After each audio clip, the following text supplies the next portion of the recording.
Heyo, balik lagi sama Niko. Lanjut kita bahas soal SNK Astronomi tahun 2026. Kita lanjut ke nomor 26 tentang durasi siang hari. Seorang pengamat menghitung panjang siang hari di lokasi dia berada. Ternyata di hari itu, panjang siang tercatat lebih dari 12 jam. Jika panjang siang bisa dihitung dengan rumus cos H sama dengan min tangen V tan delta matahari, dengan V sama dengan lintang pengamat dan delta matahari adalah deklinasi matahari. H sama dengan sudut jam matahari saat di horizon dan 2H adalah panjang siang. Maka apa yang bisa disimpulkan terkait lokasi dan waktu pengamatan? Oke, ini kaitannya dengan gerak semu matahari. Tapi sebelum kita bahas lebih detail, bagi kalian yang mau dapetin konten eksklusif dari Udaniko, bisa join membership-nya ya.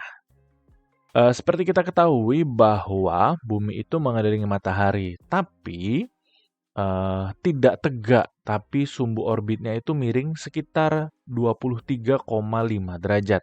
Apa efeknya? Efeknya adalah di momen tertentu, bagian atas atau utaranya bumi itu lebih banyak menghadap ke matahari. Di bagian lain, di momen tertentu di putaran yang lain, dia menjauh dari matahari. Nah, ini banyak efek sampingnya. Kita pelajari aja pakai simulator ini. Ini tampilannya, bumi miring gitu, muter. Kalau kita lihat dari perspektif bumi yang di tengahnya, maka seperti ini. Kalau kita lihat dari orbit view-nya akan jadi seperti ini gitu ya. Nah, seperti yang udah aku bilang tadi, saat bumi mengelilingi matahari itu, ada momen ketika, nih misalkan, mana nih? Saya maksimalin di sini deh.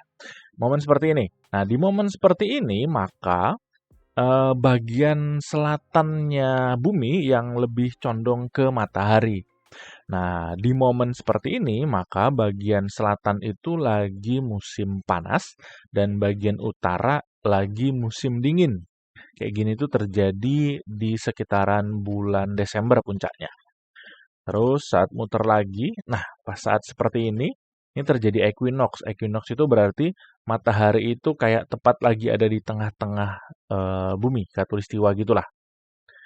Terus muter lagi, bergeser udah ya.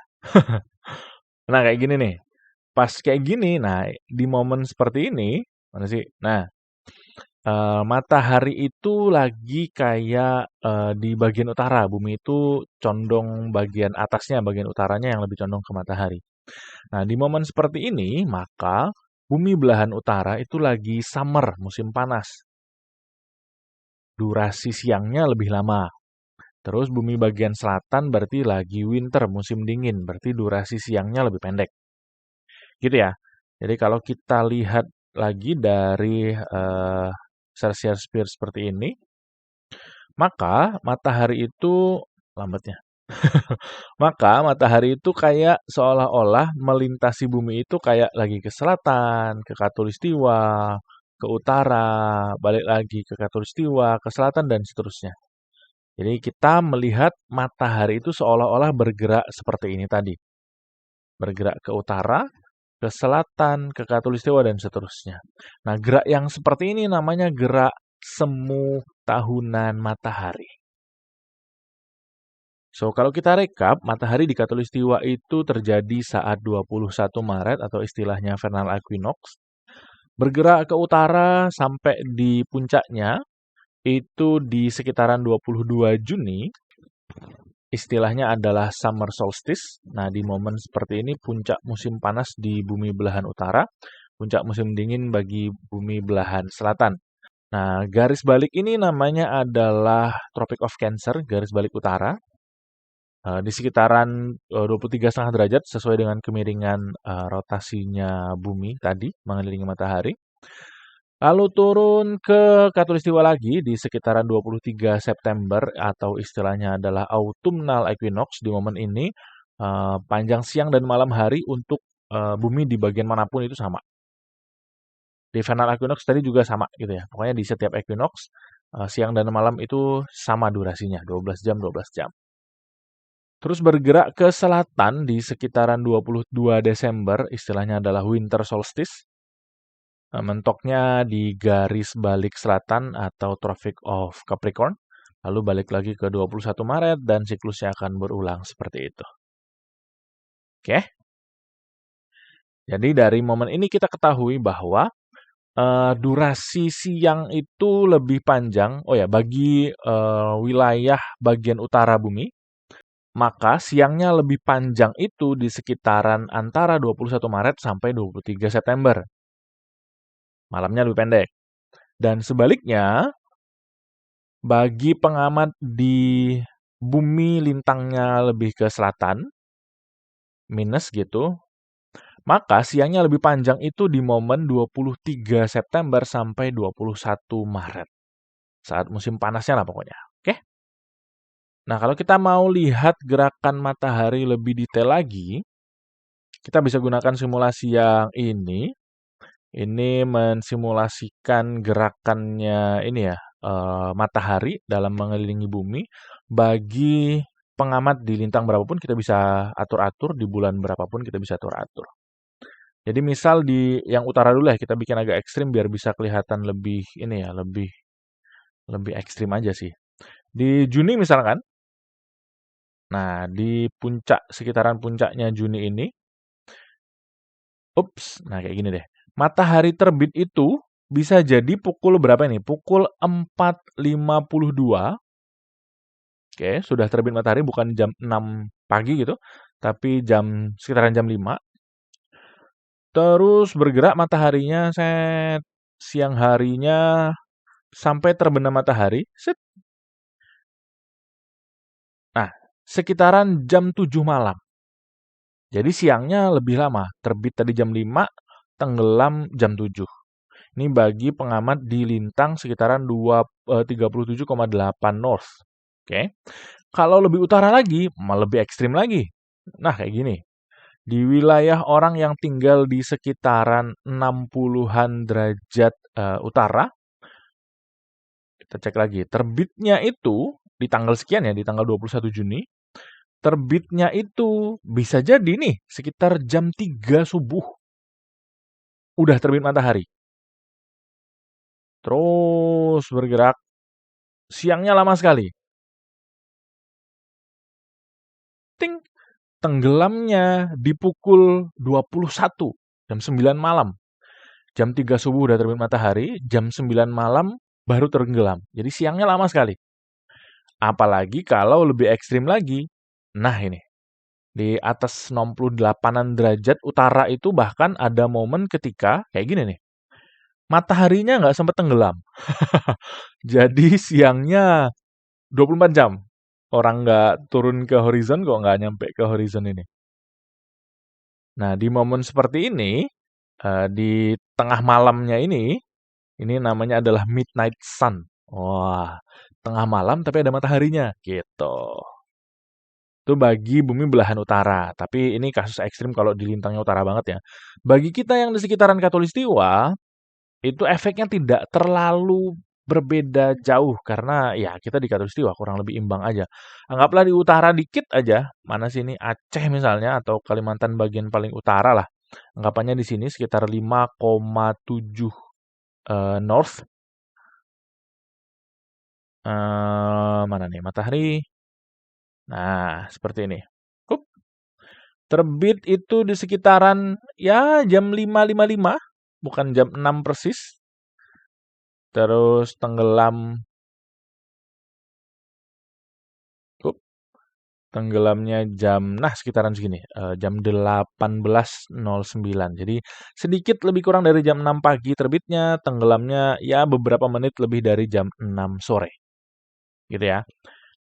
Oh ya, lintang itu mempengaruhi perspektif kita terhadap lintasan matahari gini ya. Jadi kalau di Khatulistiwa ya tegak begini, kalau utara ya begini, kalau di selatan ya sebaliknya. Gitu ya. Dan itu berlaku sebaliknya juga untuk wilayah selatan, tinggal dibalik aja. Di momen-momen tertentu di Desember juga tinggal dibalik aja. Gitu ya. Terus kita juga bisa tahu durasi siang dan malam dari simulasi yang ini. Kalau kita mau lihat siang dan malamnya, itu tergantung dari latitude aja ya, longitude-nya nggak ngaruh. Tadi kalau misalnya kita di Khatulistiwa, di 0, persis 0 misalkan, ya nggak ngaruh sih. Di 12 jam aja kurang lebih ya. Nah ya, di tengah-tengah soalnya, di Khatulistiwa persis. Jadi nggak ada siangnya lebih panjang, malamnya lebih panjang, nggak ada. 12 jam, 12 jam. Sama, siang dan malam sama-sama 12 jam. Kalau kita ke utara, geser ke utara, nah lengkungannya udah mulai nih. Ke 20 deh, sekitaran 20 derajat lintang utara. Di momen tertentu, nih di Maret tadi equinox, sama 12 jam 12 jam. Di puncaknya di Juni akhir itu, siangnya sekitaran 13,2 jam, malamnya berarti tinggal 24 jam dikurangin ini gitu ya. Terus winternya kebalikannya, lebih pendek siangnya, malamnya yang lebih panjang. Kita bikin ekstrim ke utara.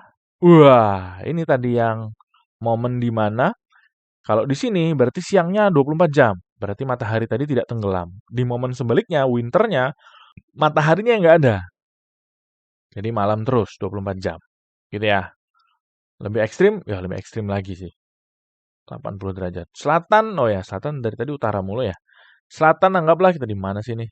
Di Selandia Baru. Nah, anggaplah kita di Selandia Baru. Maka sebaliknya, di wilayah selatan Selandia Baru akan mengalami winter di sekitaran Juni, berarti siangnya lebih pendek. Ini sekitaran hanya 10 jam, berarti malamnya 14-an jam. Dan mengalami summer di sekitaran bulan Desember puncaknya ya. Berarti siangnya lebih panjang nih. Siangnya 14 jam, malamnya yang 10 jam. Begitu juga sebaliknya, kalau kita mau lebih ekstrim lagi ke selatan tinggalnya, apa sih wilayah paling selatan ya? Antartika. Nih ujungnya apa ini? Argentina kah? Ujungnya Argentina ini. Ujung selatannya Argentina ini. Berarti kayak gitu. Lebih ekstrim lagi tadi.